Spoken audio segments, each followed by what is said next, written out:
हमारे पास अब quota system होता था, आज हम पर यार ऐसे तो बहुत चला गया, लेकिन नॉर्मल 44 लाख कारें बेच रहे हैं। तो आज की परिस्थिति में जो है, जैसे मूल अब एक चीज पर ध्यान दीजिए, इस समय चुनौती हमारे एक्सपोर्ट पर जैसे आ गई अमेरिका से।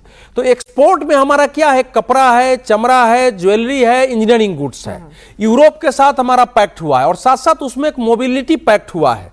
तो उसके अनुरूप आपको जिन जिन देशों से किया है, ब्रिटेन से, ओमान से, बाकी से, कि जो कपड़ा और हस्तकरघा का मिशन शुरू हो रहा है, उसको डिटेल में आप देखिए कि उससे क्या होने वाला है देश को, उससे किसको लाभ होने वाला है देश भर में, और वो इतने हब बनेंगे और कपड़ा निर्यात में के लिए प्रोत्साहन का जो उसमें विषय है, उसी प्रकार से हमारे यहाँ जो इस समय जैसे विरासत जो तीर्थ क्षेत्र है, मूल बात है, तो उसमें अगर चीन करके 200 ऐसे विरासत स्थान चुने गए, 7 ऐसे ऐतिहासिक प्लेस हैं जिसके लिए विशेष कार्यक्रमों की घोषणा है।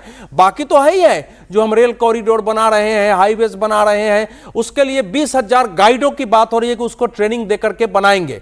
तो यह नहीं है कि इस बजट में ऐसा कुछ नहीं है। एग्रीकल्चर के क्षेत्र में भी जब साफ घोषणा हुई है कि इस बार जैसे सेवा क्षेत्र है, एग्रीकल्चर क्षेत्र है, कि एक्सपोर्ट में 10% हमको धीरे धीरे सेवा क्षेत्र को लाना है अपने देश में, और उसकी दृष्टि से शिक्षा का उस ढंग से हम चलिए, तो यानी कि इस बजट में आपको इमीडिएटली ऐसा कुछ नहीं दिखेगा कि भाई ठीक है आपकी जेब पे कल से आपको इतने पैसे का फायदा होना शुरू हो जाएगा, लेकिन जो ये बजट है उससे निश्चित तौर पर जब अगर आपका एक्सपोर्ट बढ़ेगा और तमाम चीजें, महंगाई तो ऐसे 1.7%, 8% के आसपास खुदरा महंगाई दर है, तो इसलिए ऐसी समस्या तो है नहीं। सर इकोनॉमिक सर्वे ऐसी बातें नहीं कह रहा था। खैर नहीं, इकोनॉमिक सर्वे की बात नहीं, एक मिनट दे ही दिया ना, जीएसटी ने भी तो बेनिफिट्स दिए, जीएसटी ने पहले बेनिफिट। राकेश शुक्ला जी, यहाँ पर विपक्ष का तो खैर काम ही होता है क्रिटिसाइज करना। विपक्ष सीधे सीधे कह रहा है कि भाई ममता बनर्जी कह रही है कि हम्टी डम्टी बजट है, और पश्चिम बंगाल में चुनाव था, अभिषेक बनर्जी कह रहे हैं इतना लंबा चौड़ा भाषण दे दिया, बंगाल का जिक्र भी नहीं किया, बंगाल को आप बांग्लादेश समझते हैं, तो उन्हें तो बिल्कुल पसंद नहीं आ रहा है।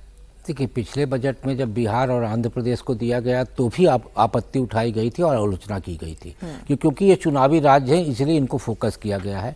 और इस बार यदि किसी राज्य को फोकस नहीं किया गया, यानी व्यक्तिगत तौर पे उस राज्य का नाम लिए बगैर यदि डेवलपमेंट के प्रोजेक्ट प्रस्तुत किए गए हैं, तो उस पर भी आलोचना हो। देखिए, विपक्ष का काम है आलोचना करना। दरअसल हमारे यहाँ एक स्वभाव बना दिया गया कि आप व्यक्तिगत हित को देखिए। राजनीतिक दलों की तरफ से जो भी चीज़ें लाई जाती हैं वो व्यक्तिगत हित के हिसाब से आपका मानस बना दिया गया। आप अपने को देखिए कि आपको इससे क्या लाभ है, और इसी वजह से हमारे यहाँ जो फ्री बीज है ना, वो सफल हुआ है राजनीतिक मंच पे। फ्री बीज के कारण हमारा मानस बना कि हमको ये मिला, बाकी डेवलपमेंट कहाँ पे वो सेकेंडरी हो गया। पहली बार मुझे लगता है एक ऐसा बजट आया है जिसमें एक ब्लूप्रिंट बनाया गया है समग्र विकास का, और उसका कारण ये है, यदि आप विकासशील भारत से विकसित भारत की तरफ कदम बढ़ा रहे हैं, दुनिया के सामने आज भारत एक भरोसेमंद साथी के रूप में उभरा है। पूरी दुनिया भारत के साथ समझौता करना चाह रही, पूरी दुनिया को भारत से एक उम्मीद है। उसके लिए भारत ने एक ब्लूप्रिंट तैयार किया है कि हमें मैन्युफैक्चरिंग यानी उत्पादन के क्षेत्र में कैसे अपने आप को साबित करना है और आगे बढ़ना है। अब उत्पादकता में जो सबसे बड़ी चुनौती भारत के सामने है वो है गुणवत्ता की, यानी जिन देशों के साथ आप समझौता कर रहे हैं उन देशों को आपको गुणवत्तापूर्ण चीज़ों को इसलिए उपलब्ध कराना है क्योंकि वहाँ जिन देशों का पहले से ही एकाधिकार है उसमें आपको अव्वल होना है। और उसके लिए इस बजट में ये फोकस किया गया है 2047 का, कि हम आने वाले समय तक दुनिया के साथ यानी विश्व में एक मजबूत कदम के साथ उपस्थित अपनी दर्ज कराएंगे। तो एक कंसर्न और निकल कर आता था कि अर्थव्यवस्था मजबूत हो रही है, लेकिन बावजूद उसके नौकरियों का जो संख्या है वो उस अनुपात में उस लिहाज से नहीं बढ़ रही है। तो इस बजट में क्या आपको लगता है कि लॉन्ग टर्म में ही सही, लेकिन उस इशू को एड्रेस किया गया है और वो इशू एड्रेस होगा, नौकरियां बढ़ेंगी, और कैसे?